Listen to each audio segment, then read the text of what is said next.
Tak, dziadek bardzo szczegółowo opowiedział mi o wszystkich swoich przeżyciach wojennych. Nie ukrywał przed nami w rodzinie tych wspomnień. A ponadto spisał swoje wspomnienia, nie tylko wojenne, ale z dzieciństwa, stąd posiadam taką wiedzę.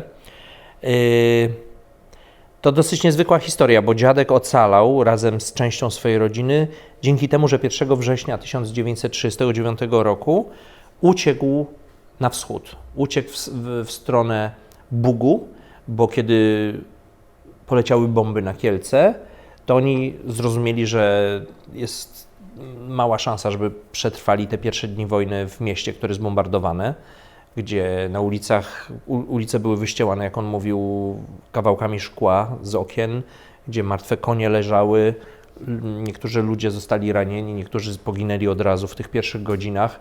W związku z tym pobiegł po swoją narzeczoną, Felę, moją babcię, i razem ze swoją rodziną, z Koplem Greengrassem, swoim ojcem, mamą Feiglą i braćmi i siostrami, udało im się zorganizować samochód strażacki, który chyba kupili w tych pierwszych godzinach chaosu od straży pożarnej i ruszyli na wschód. Ten samochód bardzo szybko został im skonfiskowany, dlatego że armia polska potrzebowała każdego możliwego sprzętu w odpowiedzi na atak nazistowski.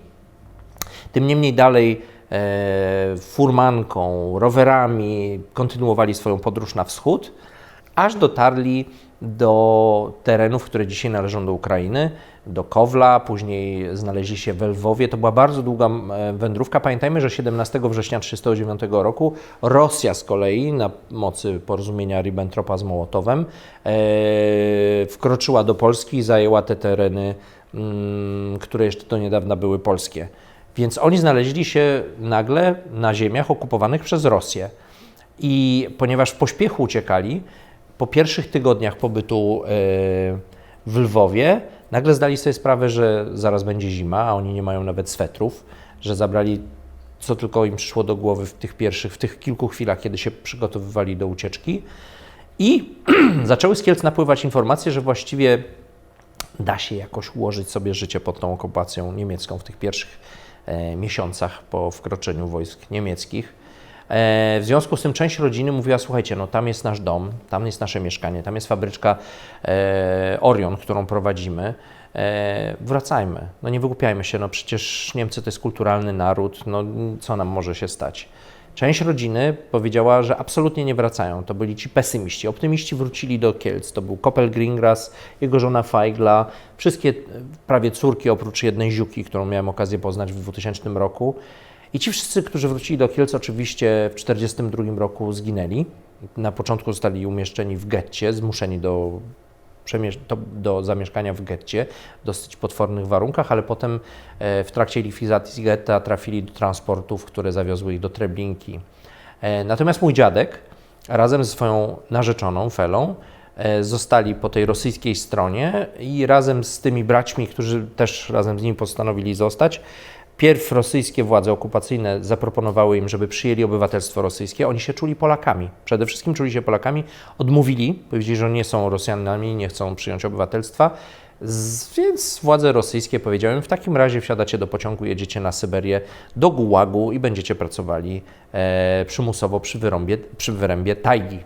I tak się stało. Mój dziadek akurat trafił do przymusowej pracy przy przetaczaniu benzyny z takich wielkich beczek do samochodów jakichś przemysłowych, nie wiem, wojskowych. Pamiętam, że opowiadał mi, jak okropne było zasysanie tych rurek, które były włożone do beczek z benzyną, kiedy benzyna wlewała mu się do ust, po to, żeby jakby za sprawą praw fizyki potem te rurki wkładać do baków ciężarówek, żeby płynęła benzyna.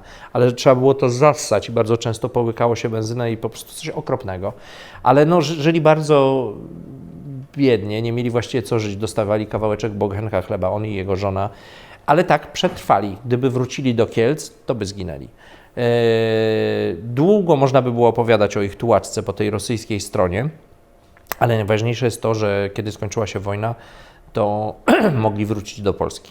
Natomiast kiedy pytasz o to, kto pomagał im w tym, żeby ocaleli, no myślę, że nie można wskazać jednej osoby, która im pomogła ocaleć. Oni po prostu robili wszystko, żeby przetrwać, prawda? Imali się każdej możliwej pracy, która im była zlecona.